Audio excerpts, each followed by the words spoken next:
from Germany, home of the LEC. We're kicking off the second half of the split.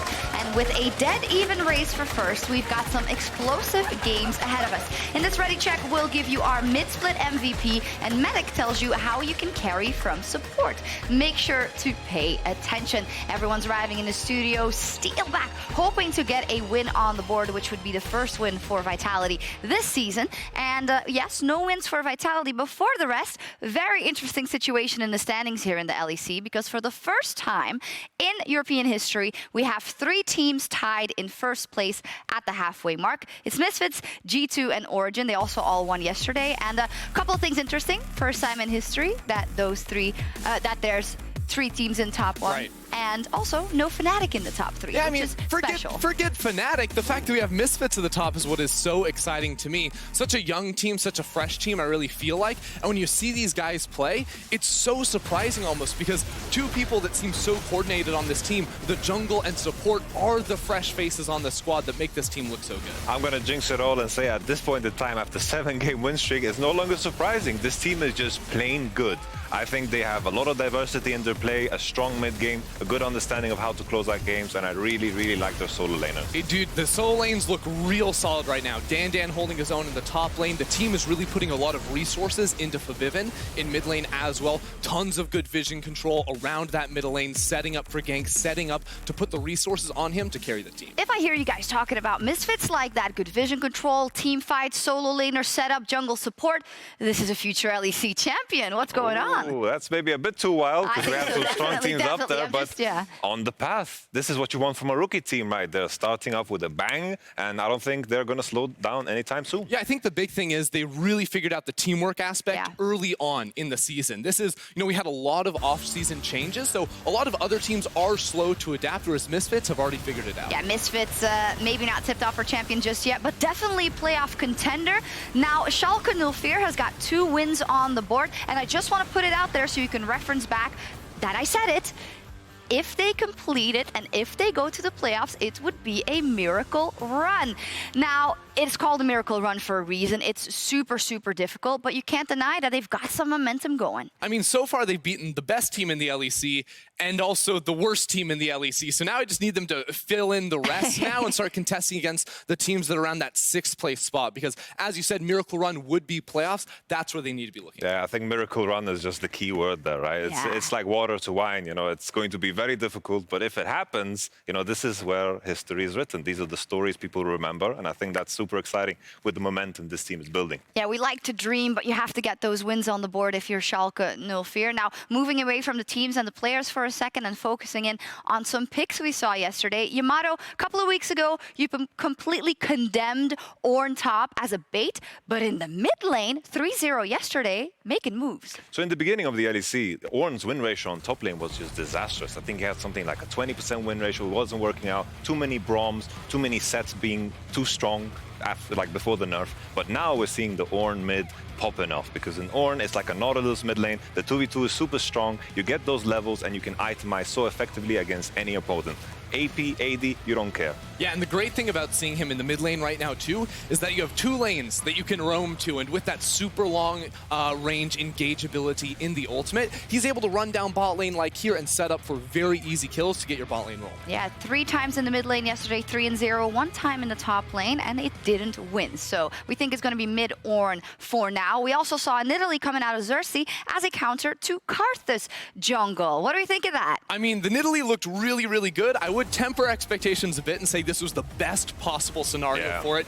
Getting Trick's flash at level 1 after a tragic invade on the side of SK, but you can see a lot of the theory behind this pick. Early levels, you can try to bully around Karthus, especially if you can deny him blue buff on that first clear. And then later in the game too, when he tries to drop the Requiem, you just heal your allies, and all of a sudden that R is not going to net you a kill. It's also that the team composition on the enemy team doesn't have that much engage, not many CC tools, so Nidalee can move around. But to step away from the scope of Nidalee and look at the grand scheme of things with jungle. Looking to pick jungle in the second phase is something that is new, because we saw the Lee Sin first pick, Rek'Sai early picks, Elise, Gragas, but now with a player like Xerxes, you can look for those counters, because now with 10.3, everything comes online. Yeah, and Xerxes has always been one of those like innovator junglers that you love to see go for these new picks. So I'm excited to see if he has anything else he can bust out. And generally, we're seeing a lot of talk about, well, draft wins games, and is it kind of boring? But there's so much diversity. So even if it's very influential in the game, the fact that we're seeing so many different picks and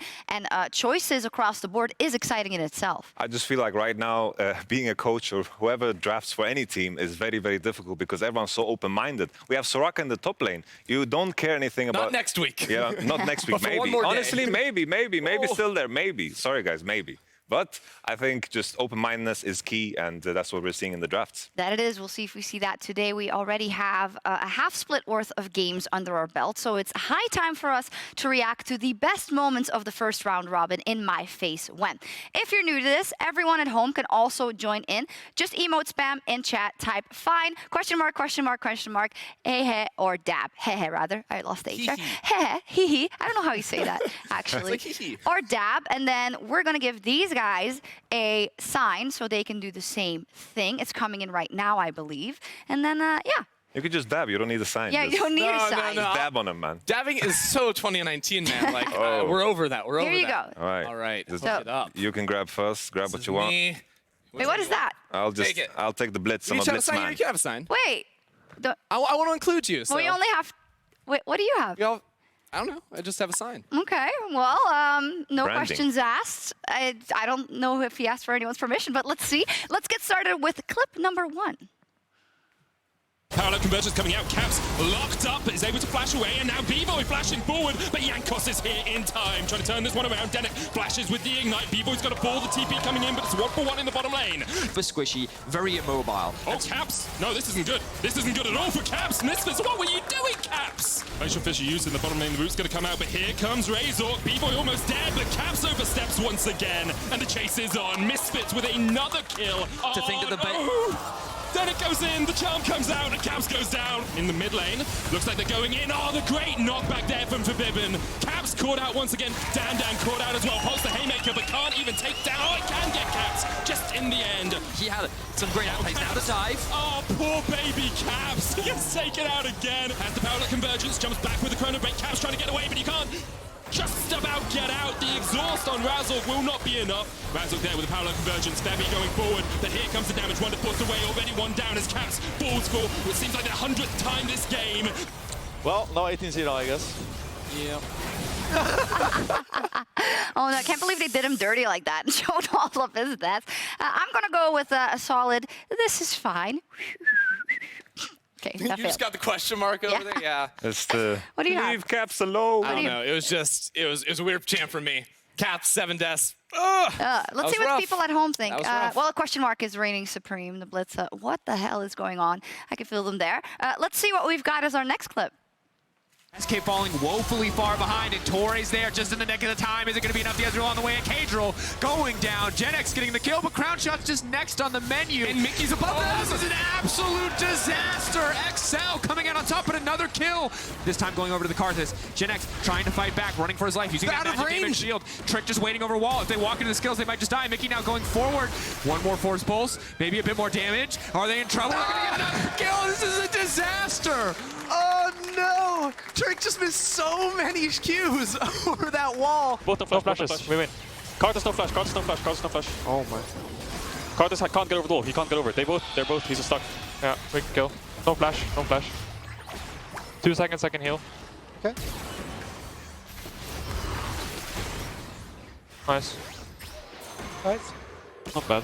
This one goes for everyone, actually. I don't know if the question mark also. Yeah, this one seems to have a lot of different use cases. I'm finding out here. All of them. I don't know. What's on the other side of that one? There's nothing. The LEC logo. yeah. So basically, There's nothing? just typical Wow. LEC plays. I mean, I would say okay, champ, but for some reason Twitch chat never says that. So Yeah, there we go. a bummer. Okay. Well, the production has apparently decided to show us a lot of fails, so maybe this next one is a bit more uplifting. In any case, it should get everyone jumping out of their chairs. Let's see. as a team, they are playing together. When they say fight, they go fight, and Rogue looks scattered. Yeah, they really do. The kickback was decent, but it doesn't matter. Bwipo's just so tanky. It will not impact him. That's a knock-up until Larson. The Brill's available. Solar Flare comes down. Defensive flash from Larson, and Vander was sent back to the fountain. Let's bounce once again. All over Rogue. 18 kills, 19 kills, and one more available. The stretching strike catches on Inspired. Oh, Penta! Well. Penta! Looking for it, look for the dive. Not gonna get it just yet. Are they gonna think about it? Reckless is chasing, is looking for it. The Arcane Shift is available to him. I'm looking. I'm jumping in. I have stopwatch, okay? I have stopwatch. Don't die then. I have stopwatch. Tank it! I'm gonna tank it. Guys, I can prove. What is this int? Nice, got it. We got this. Wait, do I live? Get me out! I'm out! I'm out. 1 second to I lived. Jesus. Did you leave actually? Oh, I wish I had teammates like that though. That wanted me to get the Penta and just... Yeah, we haven't... I've changed just because we've used it. Now, we've ran into a bit of an issue. I just got a note from production that the wheel is irrelevant because there's only Weird Champion chat. And that's all there is. And you can blame Ender for that. That okay, champ. Put a smile on our faces. You can just completely blame Ender for that. Thank you for playing along. I'm also happy that they didn't include any of our fails or like our... Have you ever failed? You're giving them ideas. Yeah, I don't like where you're headed. Yeah. From some kind of laughable plays, or can I keep this? That'd be great too. I would love to keep mine. You know, a lot of failed plays, also a pentakill, but now we want to move on and take a look at who actually played their heart out. Yesterday, we did ask you on Twitter for your mid-split MVPs, and now we're going to take a look at your tweets and also some candidates for this prestigious award. So let's pop this one open. Who do you guys think should be in the running for mid-split MVP? I think reigning supreme Jankos, last time MVP for me is Jankos, just because of the level of consistency on a G2 that is quite inconsistent in their play. I think Jankos, time and time again, proves to me that when he's facing the better junglers in the league, that he's just miles ahead. I rarely see him any mistakes. He's always at the right place, right time, good communication, good champion pool, neat listen, and the statistics just speak for themselves. Look, Jankos, he's the man. I don't want to take that away from him. Fantastic jungler, probably best jungler in our league right now. But is he the MVP? No. Is he the MVP on G2? Definitely no. My money is on Perks because, yeah, look, the stats look absolutely phenomenal here for Jankos, but my money is on the man in the mid lane. He was so solid and picked up right where he left off in 2018. He was really stepping into his own now, dominating in the lane, roaming around towards, all these other sides as well. And I think that as one of the main, vocal players on the squad, he's really taking charge from mid. Well, of course, you have the B-roll of him like stomping on Vitality. That's cool. I think also the difference for me, the difference maker is the fact that Jankos is playing against a stack role in the jungle, while mid lane, I feel like Perks is, he has the second best mid lane or maybe the best mid laner on his team. He's just a genius in team creation. Well, that's a good point. I think regardless, if we look at the story arc as well, right, there's a reason he is in this position. He commanded all that from the mid lane, then was able to form this super team, and now changed back after playing marksman for a year. So I think his trajectory alone puts him in the running, but he's not dropped a beat after stepping back into that mid lane, which is very, very impressive. I'm hearing a lot of G2. It's so easy. Everyone, always G2. Give me something different. Something different?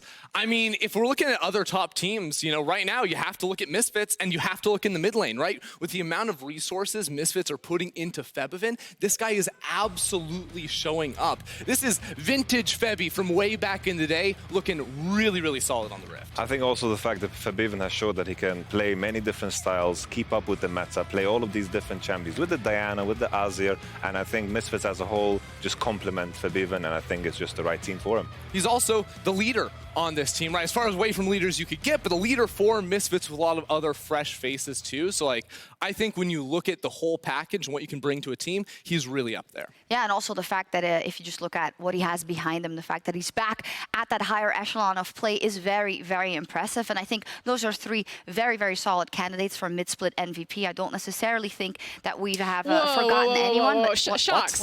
I know that you guys are having a great MVP discussion, but you have missed the biggest name, because with great play comes great stats. And Alphari is breaking records right now. This is a 6.5 KDA, 28.9% damage share, 69% kill participation. He's first in CS difference at 15 and first in forward percentage. across the board, Alphari isn't just winning, he's dominating. The last time a top laner had these types of stats was Wonder in 2017. We've always known that Alphari was good, but this year, he's proving that he's the best. And Alphari, with great stats, brings a lot of great plays. Alphari is the front runner for me when it comes to the MVP this split. In 4 weeks of play, he's already quickly building himself a highlight reel. From this Gangplank 2v1 outplay in week 1 to finding a successful 1v1 kill onto Finn in the top lane, Alphari has been an absolute monster in isolation. This is only made stronger when he has his teammates behind him, where even 3 people is not enough to stop him. Some Soraka, some Camille action. Alphari is a monster. Regardless of the situation, this man has showcased an ability to carry, an ability to create pressure, and played a wide array of top lane champions. Of course, because without the motivation, the teamwork, the improvement, how else could you find the central star of Origen? The man that's making it... Wait, hang on. Have you guys been talking about Alphari? No, they're wrong. The actual MVP is Deficio, of course, because without this man, motivation, improvement, work, teamwork, it wouldn't happen. Oh, This come is on. the guy. No, They stop. were wrong. Take cut, They got cut. it. Stop, cut his mic. Thank you. We Jeez. give him one thing to do, and again, he brings it back to the Deficio. We should have known. In all seriousness, we didn't actually forget him. Alphari, the man's an absolute legend, but we've always talked about him as being a very good top laner, Yamato. So what sets him apart now that he deserves the title of mid-split MVP? I think the big thing for me is Alphari has always been a strong laner. Kabasha spoke very highly of him. Everyone else in the top lane field always spoke very well of Alphari. Rarely you see him making mistakes, but that consistency has carried over into the mid to late game, where I think in the past was lacking. Now, when he gets ahead, he stays ahead, builds a bigger lead, and he delivers. Yeah, because when you track his trajectory over, his history in the LEC, he started out as that weak side top laner, right? Where you could give him 0 resources and he was definitely going to hold his own. Then last year in summer especially, he started taking range top lane champions, some carry matchups too, where Origen were trying to funnel resources into him. Now though, he's converting it into wins, and that makes such a big difference when you can carry out of so many different lanes on your team. Alphari is doing fantastic, and later tonight, he will have to prove himself worthy of mid-split MVP as he faces off against Bwipo in an epic Alienware match of the week.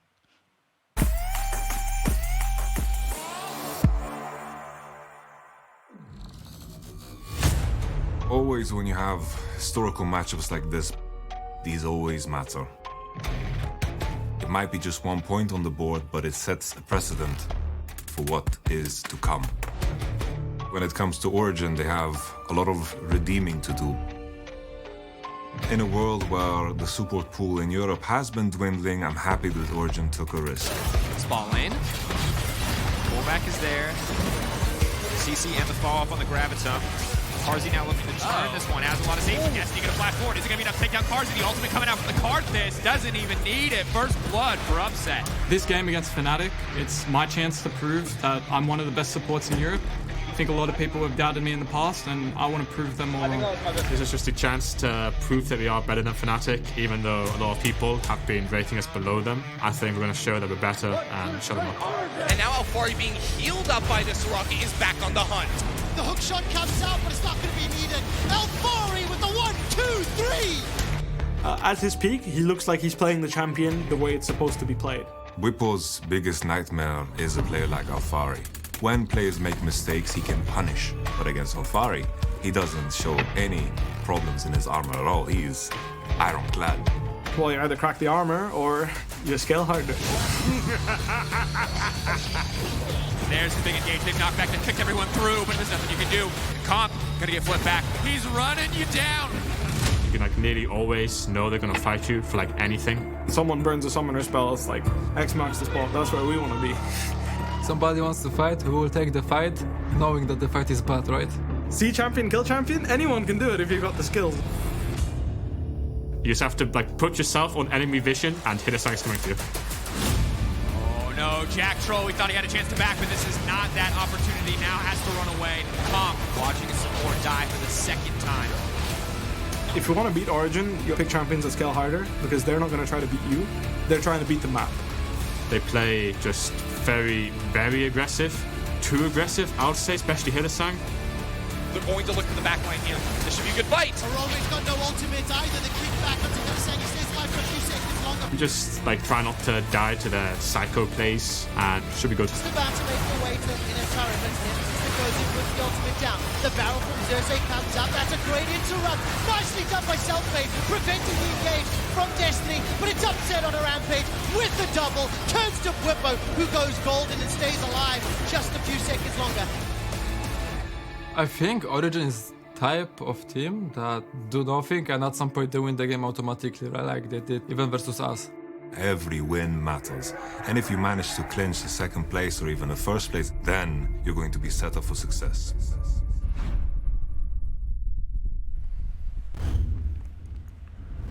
Ooh, absolutely spicy matchup overall, our match of the week, but especially in that top lane. We just crowned the mid-split MVP. He's up versus Bwipo, who he yesterday in an interview quoted was one of the other best top laners in the league. And I think if you look across playstyle, what they can contribute to the team, the way they play forward on the map, the picks that they make, this is just such an interesting one to watch. Yeah, the top lane matchup, I'm definitely going to have my eyes on too, because as you sort of alluded to there, Bwipo's champ pool is crazy. Like right here, the only whack one looks like the Rengar in the top lane, but if we flip it over to the next, like he's got the Singed in there, he played Conqueror Zac yesterday, like he is an absolute wild card that you don't know what to expect when you face him. It's also, I think, it just speaks to the playstyle. Just making sure that it's as random as possible, putting the enemy in a position where they just don't know, while he knows more, making it super explosive. That's where he thrives. He loves to be in a position where mistakes happen, either his or the enemy's. Yeah, that's the thing. Last time these two players faced off, it was Bwipo going for the Swain, and that did not work out. So maybe he needs to look for a different pick this time around. Yeah, it wasn't good for him. That Would you say that they're both the X factors for their teams respectively? I think Alphari, in a case, I think even yesterday, Whip on the Zac, he played so like on the edge. He was chilling in lane with 100 HP and everything kind of worked out because he was playing on that edge. But if Alphari survives that and gets ahead and punishes that, then for sure the X factor is made. It's so interesting because when we look at two of our top teams in these teams, like you have so many players that can be X factors too. So like we're looking at top lane in particular, but there's so many different individual members that are going to be super crucial this match. Well, enough about top lane because today we're on the lookout for some standout support performances as carrying from this position can be very hard. However, as we will see in the next few minutes, nothing is impossible with Rakan. That's right, Shocks. Often overlooked, I think we can all agree that supports are the most important, most vital, and the most handsome players on Summoner's Rift. And anyone who plays support should instantly be praised for their service. Today, I'm going to dive into Denic's stellar Rakan performance against G2 in Week 4 and how he made Caps' life a living hell for the first 15 minutes of the game. Now, first off, let's talk about the draft. B-Boy and Denic are on one of the strongest dueling bottom lanes in pro play, Xayah and Rakan. They're playing against Caps on Aphelios and Mickey on Braum. Aphelios is a very low mobility AD carry. He doesn't have any escapes and relies on his summoner spells, his support, and his utility to survive in lane. So Denic goes on the front foot as soon as he can. Just before 4 minutes, he spots Caps stepping up to CS and immediately jumps in. The purpose of this engage is not to kill Caps. Denic knows that he still has his summoners and Mickey's here for protection. The engage is purely to get Caps to burn either his heal or his flash. They get the heal and Misfits hit the go button on Operation Camp Caps. Razork then comes down to tower dive. Now, if you watched the game last week, you'll know that this dive actually ended up pretty poorly for Misfits as Jankos was there to protect his bottom lane. However, they do manage to burn Caps' second summoner, meaning it suddenly becomes very hard for Caps to lane into the kill threat of Xayah and Rakan. 114 seconds later, Misfits start to reap the fruits of this investment. Caps sticks around by himself in the bottom lane. Denic checks his corners to make sure Caps isn't leeching experience and spots him out.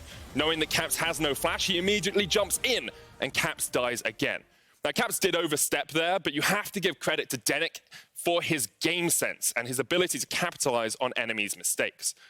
Just 2 minutes later, Denic engages again.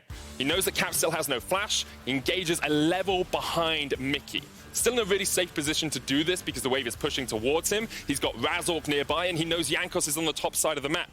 Once again, Denic's not aiming to kill Caps. He just wants to chunk him out so that when the jungler arrives, it's a much easier target. Caps and Mickey re-engaged, and they tried to burst down B-Void, but the trap was sprung, and Razork arrived for the gank.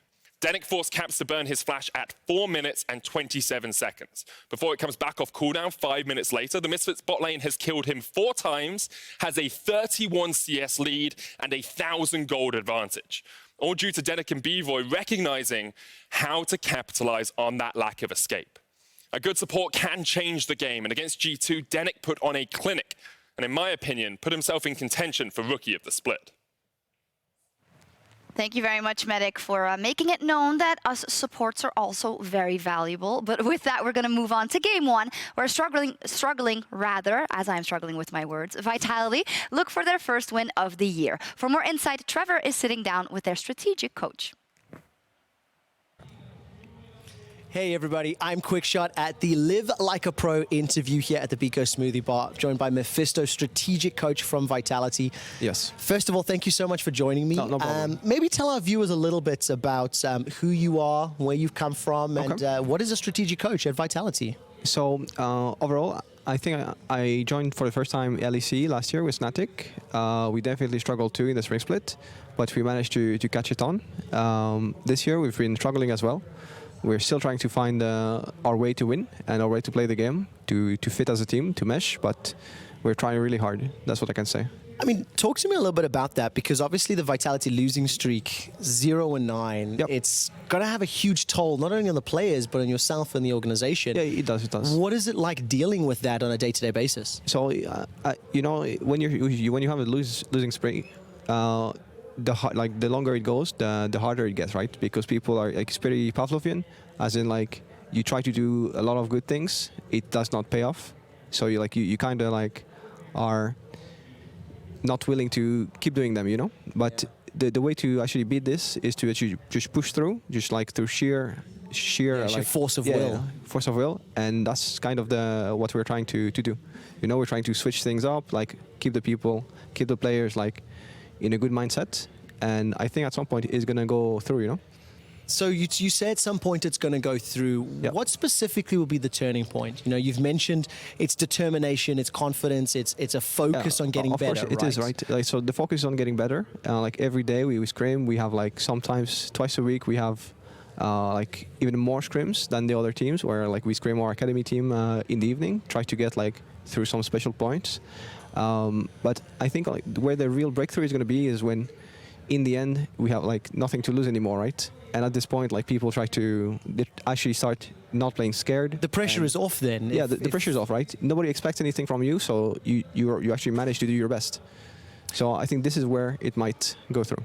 Can you tell me, like, is there a difference between how your team and your players perform from the safety of your gaming house or your training facility versus on stage? You know, is there a difference from the scrims to being in front of a live audience with all the lights and all the viewers? Yes.